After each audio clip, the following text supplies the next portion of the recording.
माँ बहन की गालियां दी जा रहा है। मैं अपना मुंह चेक करके खड़ा हूँ तो मेरे थप्पड़ इधर लगता है, फिर वो कहता है मुंह पर कर, फिर मेरा थप्पड़ इधर लगता है। वो मारी गया जब तक उसका दिल नहीं भरा। मैंने तो गिने भी नहीं है कि उसने मेरे थप्पड़ कितने मारे। फिर मुझे हवालात में बंद कर दिया। मैंने जिंदगी में कभी हवालात नहीं देखी थी। उस रात मैं नहीं सोया, नौकरी लगा के फिर से एनसीसीआई ऑफिस ले जाते हैं और मुझे हवालात में बंद कर देते हैं। उससे नेक्स्ट डे की बात है, मेरी इन्वेस्टिगेशन चल रही होती है। एडिशनल डायरेक्टर एनसीसीआई सरफराज चौधरी साहब वो अचानक कमरे में आते हैं, मेरी तरफ देखते हैं, कहते हैं कि ए मुंडाई किधर से आता है पैसा तेरे पास? मैंने कहा सर मैं यूट्यूबर हूँ, मेरे 8 मिलियन सब्सक्राइबर हैं, उधर एडसेंस अभी मैं बात कर ही रहा होता। कहता है कि तुम मेरे वतन अजीज के बच्चों को खराब कर रहे हो, क्या करता है तुम्हारा बाप? मैंने कहा जी यूनिवर्सिटी के अंदर प्रोफेसर है। तो कहता तुम इतने क्यों हो?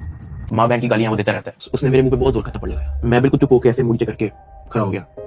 तो कहता मुंह ते कर, मुंह ते कर। अभी मैंने मुंह पर किया नहीं था। वो जोर से चीख के कहता मुंह ते कर। अभी मैंने मुंह पर किया था, उसने मुझे दूसरा थप्पड़ लगाया। मैं वहां पे बड़ा हेल्पलेस फील कर रहा कि यार मेरे से ऐसा क्या हो। मैं भी सोच ही रहा था, उसने मुझे तीसरा थप्पड़ लगाया। मुझे माँ बहन की गालियां दी जा रहा है। मैं अपना मुंह चेक करके खड़ा हूँ तो मेरे थप्पड़ इधर लगता है, फिर वो कहता मुंह पर कर, फिर मेरा थप्पड़ इधर लगता है। वो मारी गया जब तक उसका दिल नहीं भरा। मैंने तो गिने भी नहीं है कि उसने मेरे थप्पड़ कितने मारे। फिर वो मुझे कहता कि अपनी टांगे बैंड कर। मैंने अपनी टांगे बैंड कर ली। कहता हाथ ऊपर कर। मैंने अपना हाथ ऊपर कर लिया। वो घर में एक वीडियो कॉल लगाता है जो एक बच्चा रिसीव करके, हाथ में सिगरेट होती है। वो उस बच्चे से पूछता है कि डकी भाई को जानते हो? वो बच्चा कहता है जी। वो बैक कैमरा ऑन करता है, मेरे हाथ खड़े होते हैं, टांगे बैंड होती हैं। वो कैमरे से दिखाता है उस बच्चे को कि कौन है ये। कहता है डकी भाई। तो बहुत जोर का पीछे थप्पड़ मारता है। सरफराज चौधरी साहब उस 7 साल के बच्चे को कहते हैं ये देखो इसके साथ क्या हो रहा है, चलो फटाफट इसको गालियां दो। बच्चा कहता है कि सरफराज चौधरी साहब कहते हैं और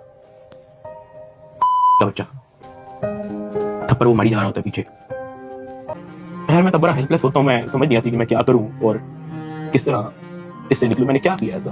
खैर वो सरफराज चौधरी कहता है कि इसको ले जाओ, इसकी तरीके से तफ्तीश करो। जबकि मैं डे 1 को आया हूं, मैं सब कुछ मोबाइल का पासवर्ड, मैंने लैपटॉप के पासवर्ड, मैंने जीमेल के पासवर्ड, मैंने एक चीज नहीं छोड़ी। मुझे आज जितने ऑफिसर्स थे वहां पे, मुझे एक ऑफिसर आके दिखा दे, बता दे कि डकी भाई ने हमें ये चीज नहीं की थी इसलिए हमने मारा है।